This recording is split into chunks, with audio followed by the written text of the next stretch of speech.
Hello bachcho, let's read this question. The question says, explain why only alpha hydrogen atom is in aldehydes and ketone is involved in aldol condensation.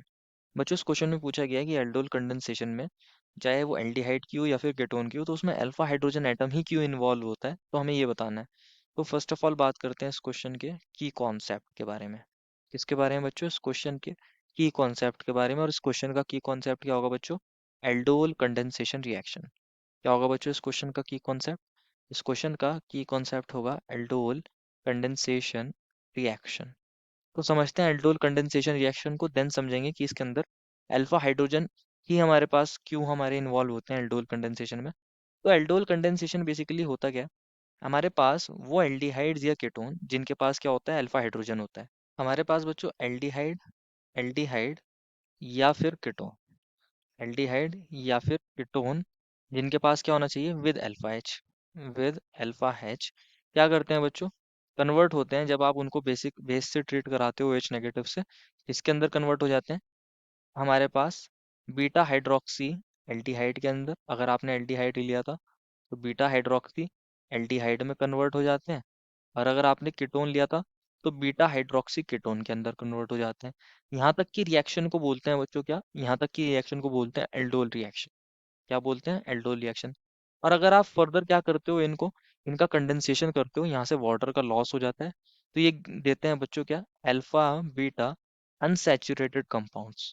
Alpha beta unsaturated aldehyde अगर आपने starting में aldehyde लिया है, या फिर alpha beta unsaturated ketone देंगे अगर आपने स्टार्टिंग में कीटोन लिया है।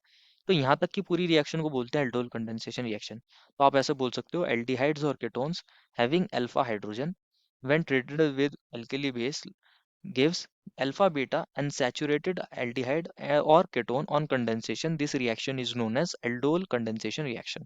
तो ये हमारे पास एल्डोल कंडेंसेशन रिएक्शन होती है। इसको एक एग्जांपल से समझते हैं एंड देन समझेंगे कि यहाँ हाइड्रोजन एटम हमारे पास अल्फा वाला ही क्यों इन्वॉल्व होता है।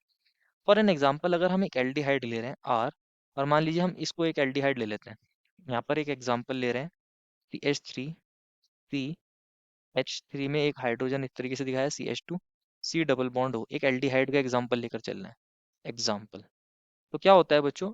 यहाँ पर ये जो अल्फा हाइड्रोजन होता है, अगर आप देखोगे यहाँ हमारा जो एल्डिहाइड है कार्बोनाइल ग्रुप है, सी नेक्स्ट कार्बन अल्फा है और इसके पास एक हाइड्रोजन है, यहाँ पर एक हाइड्रोजन है। तो जब आप यहाँ बेस लेते हो, OH नेगेटिव क्या काम करता है बच्चों? इस हाइड्रोजन को एब्स्ट्रैक्ट कर लेता है।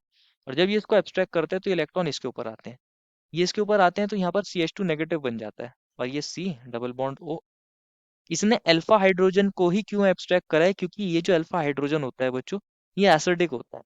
ये कैसा होता है? ये एसिडिक होता है। एसिडिक इसलिए होता है क्योंकि जब ये H प्लस चला जाएगा, यहाँ पर ये जो हमारे पास एनायन बनेगा, इनोलेट आयन बोलते हैं इसको। यहाँ पर क्या हो सकता है? रेजोनेंस हो सकता है कुछ इस तरीके से, C H two double bond C और यहाँ O नेगेटिव H। बेसिकली ये जो अल्फा हाइड्रोजन होता है, अल्फा हाइड्रोजन जो होता है एसिडिक होता है।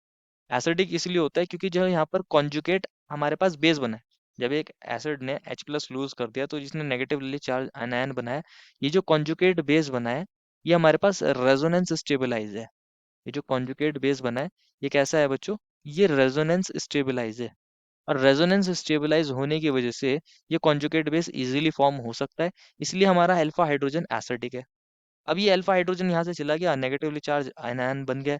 अब हमारे पास जो दूसरा मॉलिक्यूल होगा हमारे पास इसी कंपाउंड का, मान लीजिए उसको हम ऐसे लिख रहे हैं C H three C double bond O H. ये क्या होता है? ये नेगेटिव चार्ज यहाँ पर जाता है और ये दोनों इलेक्ट्रॉन यहाँ सी एच टू लेकर इसके ऊपर अटैक करेगा और ये इलेक्ट्रॉन यहाँ जाएंगे। तो हमारे पास क्या बन जाएगा? इसको आप ऐसे लिख सकते हो, यहाँ सी एच टू, ये C double bond O H. इस सी एच टू ने किसके साथ बॉन्ड बनाया है? सी के साथ बॉन्ड बनाया है, उस पर एक एच अटैच था और उस पे एक ऑक्सीजन था जिस पर नेगेटिव चार्ज आ चुका है। और इस सी एच से एक सी एच थ्री ग्रुप भी अटैच था, इस सी एच सी से एक सी एच थ्री ग्रुप भी अटैच था, तो ये बन जाएगा, ऊपर नेगेटिव आया है। अब आप इसको क्या करा दीजिए? एच प्लस से वर्कअप करा दीजिए। यहाँ पर ये कन्वर्ट हो जाएगा C H three C H O H. और यहाँ ये कौन था हमारे पास? सी एच टू सी हम डबल बॉन्ड ओ एच। क्या बन गया है बच्चों? ये alpha beta beta hydroxy aldehyde बन गया है, अगर आपने स्टार्टिंग में एल्डिहाइड लिया था। अब यहाँ पर क्या हो जाता है? जब आप इसको हीट करते हो, जब आप इसको क्या करते हो? हीट करते हो, तो यहाँ से हमारे पास ओ एच और यहाँ से एक हाइड्रोजन, ओवरऑल वाटर का लॉस हो जाता है और ये कन्वर्ट हो जाता है C H three CH double bond CH C double bond OH, that is alpha beta unsaturated aldehyde में कन्वर्ट हो गया है। तो इसको बोलते हैं क्या, एल्डोल कंडेंसेशन रिएक्शन। और यहाँ पर हमारे पास अल्फा हाइड्रोजन ही क्यों जा रहा है, क्योंकि अल्फा हाइड्रोजन जाने के बाद जो हमारे पास ये इनोलेट आयन बनता है, या बोल सकते हैं जो कॉन्जुगेट बेस बना है, ये हमारे पास कैसा होता है, ये रेजोनेंस स्टेबलाइज होता है। और रेजोनेंस स्टेबलाइज होने की वजह से ये जो हाइड्रोजन होता है एसिडिक होता है। तो यही इसका रीजन है कि अल्फा हाइड्रोजन ही क्यों इन्वॉल्व होता है, क्योंकि वो एसिडिक होता है, बिकॉज उसका कॉन्जुगेट बेस ज्यादा हमारे पास रेजोनेंस स्टेबलाइज है, इसलिए वो इन्वॉल्व होता है इन रिएक्शन में। तो यही हमसे पूछा गया था। This is the final answer. I hope you understood it well and best of luck.